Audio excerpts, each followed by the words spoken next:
The Hague began in the early 13th century, when Count Floris IV of Holland purchased a forested area near the coast as a hunting estate. His son, Count William II, transformed it into a place of power. Around 1248, he began building the Ridderzaal, the Knight's Hall, at the center of what is now the Binnenhof. A small settlement soon grew around this complex. Though it never received official city rights, it became the political heart of Holland, known as Haag, the Count's enclosure. From a quiet hunting lodge to the seat of Dutch government, The Hague's origins lie in medieval ambition and the rise of regional power. At the dawn of the 20th century, The Hague stood as a city unlike any other in the Netherlands. It was not the bustling port of Rotterdam, nor the commercial powerhouse of Amsterdam. Instead, The Hague was the nation's political heart, elegant, refined, and deeply shaped by the presence of ministers, ambassadors, and the Dutch royal family. Around the Binnenhof, the medieval center of power, horse-drawn carriages rolled along cobblestone streets, carrying politicians, judges, and foreign envoys. The city's atmosphere was calm and dignified, yet quietly ambitious. It was a place where the world came not for trade, but for diplomacy. In these early years, The Hague was expanding quickly. New neighbourhoods such as the Stadsenkwartier and Archipelboer attracted wealthy families, diplomats, and artists. Stately mansions rose along broad avenues lined with trees, while cafes, theatres, embassies, and cultural societies gave the city an international flair. The arrival of electricity and modern transportation transformed daily life. Trams rattled through the streets, linking the city centre with Scheveningen, the seaside district whose elegant Kurhaus Hotel was becoming a beacon of leisure and luxury for European travellers. It was during this optimistic era that The Hague took on an extraordinary global role. The city became a symbol of peace.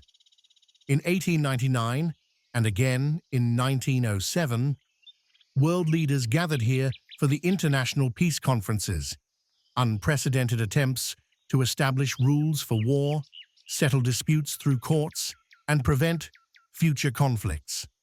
Out of these meetings grew the Permanent Court of Arbitration, housed in the majestic Peace Palace, a building gifted by Andrew Carnegie and completed in 1913. With its grand tower, vast library, and diplomatic halls, the Peace Palace became the spiritual center of international justice. The Hague was known as the City of Peace, a place where nations could search for understanding rather than conflict. But just 1 year after the Peace Palace opened its doors, the world was engulfed in the First World War. Though the Netherlands remained neutral, The Hague felt the conflict's pressure on every level. Refugees arrived from Belgium, fleeing German occupation. Food shortages, rationing, and economic instability became part of daily life. The nearby coast was fortified, and occasional violations of Dutch airspace reminded residents that neutrality did not guarantee safety. Still, compared to the devastation across Europe, The Hague remained a haven, a place of relative calm, where diplomats negotiated prisoner exchanges and humanitarian aid. The city continued to function, though the atmosphere had grown tenser. When the war finally ended in 1918, The Hague emerged changed but unbroken. The 1920s brought renewed optimism. New housing projects expanded the city dramatically, especially in areas like Duindorp, Transvaal, and the Schilderswijk. The government ministries grew in size and influence, drawing thousands of civil servants. Cultural life flourished. Theatres filled with audiences, modern art movements gained traction, and Scheveningen became a vibrant seaside escape where jazz bands played deep into the night. But this prosperity did not last. The Great Depression hit the Netherlands hard in the 1930s, and The Hague, with its large working-class districts, felt the impact intensely. Jobs vanished, poverty grew, and social tensions increased. Demonstrations erupted, and political radicalization became visible on both the left and the right. Yet even in these difficult years, the city maintained its genteel facade. The government continued to operate. The royal family maintained its presence at Noordeinde Palace, and The Hague preserved its reputation as a center of diplomacy and culture. All of this changed in May 1940. On the morning of May 10th, German forces launched a surprise invasion of the Netherlands. The Hague was one of their primary targets. Paratroopers dropped near key government buildings, hoping to capture Queen Wilhelmina and the Dutch cabinet. Fierce fighting erupted around Ypenburg, Ockenburg, and Valkenburg airfields. Dutch forces resisted with determination, and in these early hours, The Hague became a battlefield. Though the city ultimately remained in Dutch hands during the initial attacks, the larger German advance across the country could not be stopped. After the bombing of Rotterdam and the threat of further destruction, the Netherlands capitulated. The occupation that followed reshaped The Hague in profound and brutal ways. The city became the administrative center of the German authorities in the Netherlands.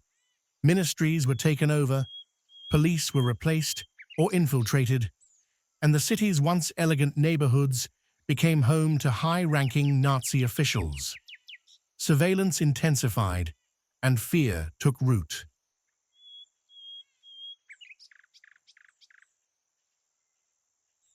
The Hague's significant Jewish population, around 10,000 people, was gradually isolated, dispossessed, and deported. Entire streets and communities were emptied. Only a small fraction would survive the war.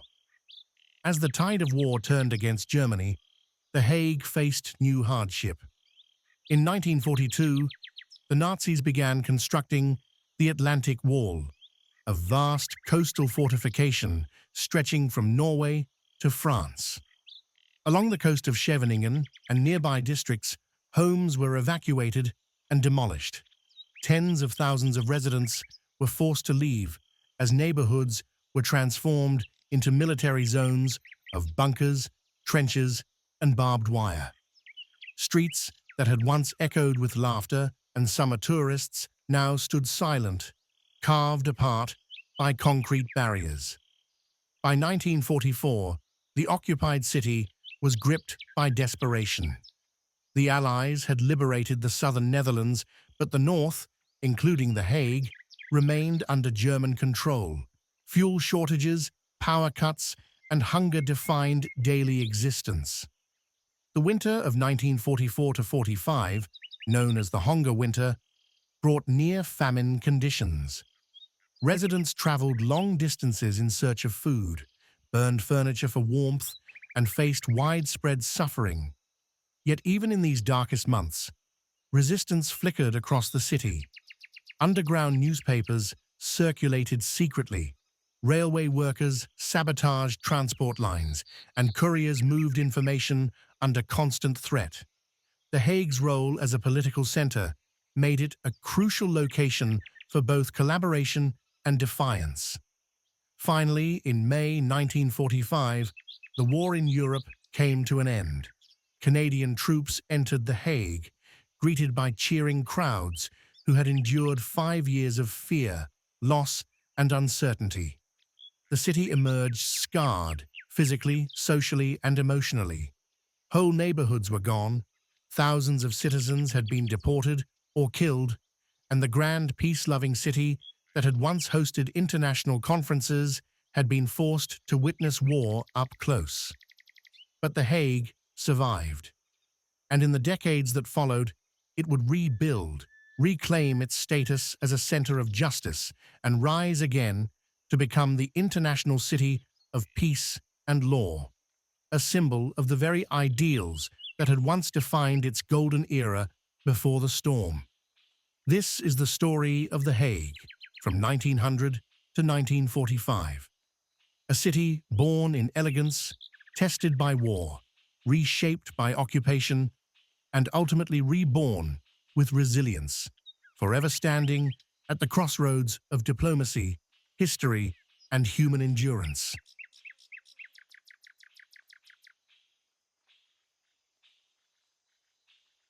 When the war ended in May 1945, The Hague emerged from occupation scarred and exhausted. Liberation brought joy and relief as Canadian troops rolled through the streets and crowds waved flags that had been hidden for 5 long years. Yet behind the celebrations lay deep wounds. Large parts of the city were damaged. Entire sections of Scheveningen had been destroyed for the Atlantic Wall, and the Jewish community of The Hague had been nearly wiped out. Families searched for loved ones who would never return. Food was scarce, infrastructure lay in ruins, and the future felt uncertain. In the first months after liberation, survival came before comfort.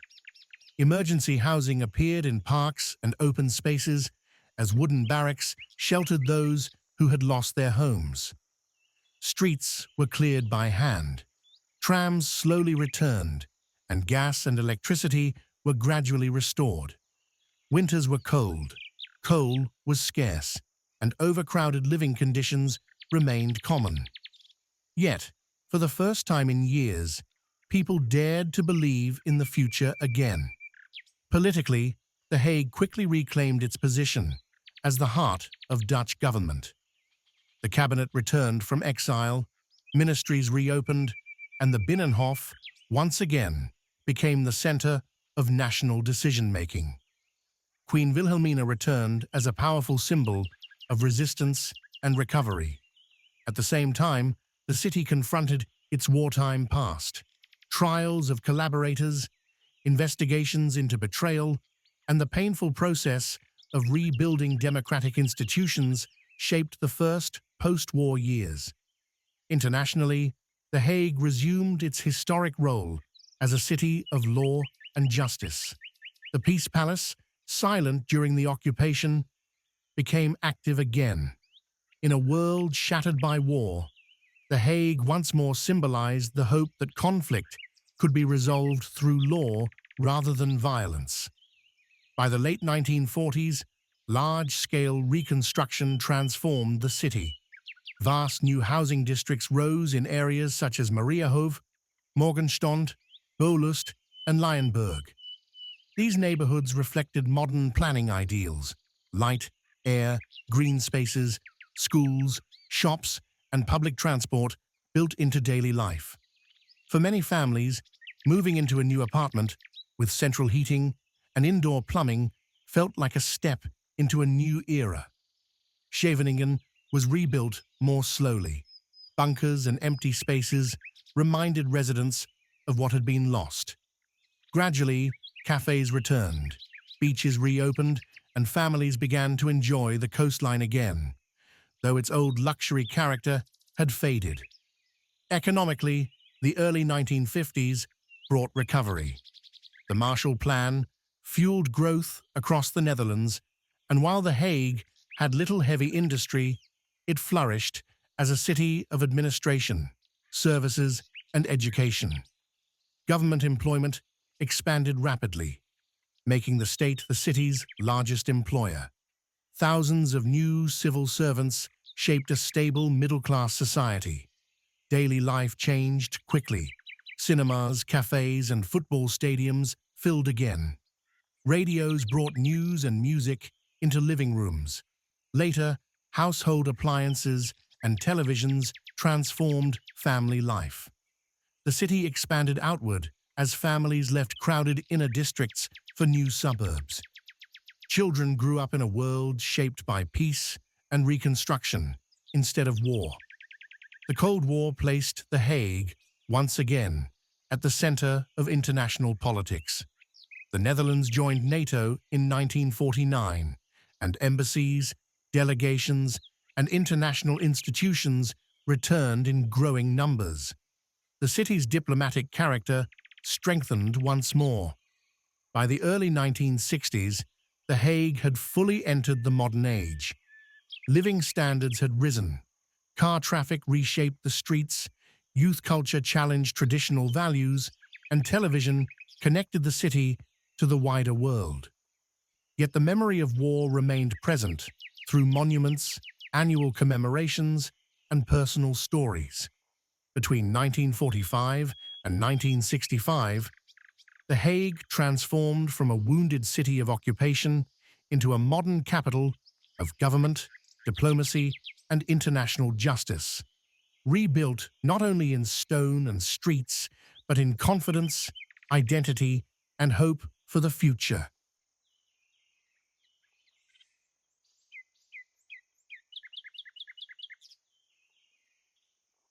In the 1970s, The Hague changed rapidly. Traditional industries declined, while new immigrant communities from Suriname, Turkey, and Morocco reshaped the city's culture. Inner city districts like the Schilderswijk and Transvaal faced overcrowding, leading to major urban renewal. In the 1980s, The Hague strengthened its international role. More embassies opened, global conferences arrived, and the city's image as a center of peace and justice grew, even as unemployment and social challenges increased. The 1990s brought transformation. The new Ice Palace City Hall opened, skyscrapers rose around Central Station, and Scheveningen became a modern seaside destination. The city centre was reborn. In the 2000s, The Hague became a true global legal capital. The International Criminal Court joined the International Court of Justice and Europol, placing the city at the heart of international justice. Today, The Hague is one of the most diverse cities in the Netherlands, a vibrant mix of cultures, politics, and diplomacy. From major festivals to global summits, it continues to grow as a modern, international city by the sea.